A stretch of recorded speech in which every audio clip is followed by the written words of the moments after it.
பாங்கு ஓசை கேட்டவுடனே நான் போய் அமர்ந்து விட்டேன்.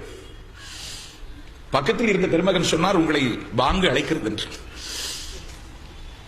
இஸ்லாமாகத்தான் இருக்க வேண்டும் என்று இல்லை. ஏனென்றால் இஸ்லாம் என்பது மதம் அல்ல.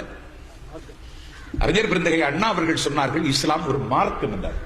திட்டவட்டமாக சொல்லுகிறேன், இந்தியாவினுடைய விடுதலை போராட்டத்திற்கு இஸ்லாமியர்கள் தந்த பங்களிப்புக்கு நிகராக வேறு யாரும் பங்களிப்பு செய்யவில்லை. திப்பு சுல்தானும் ஹைதர் அலியும் செய்த அளவிற்கு கூட எவனும் செய்யவில்லை.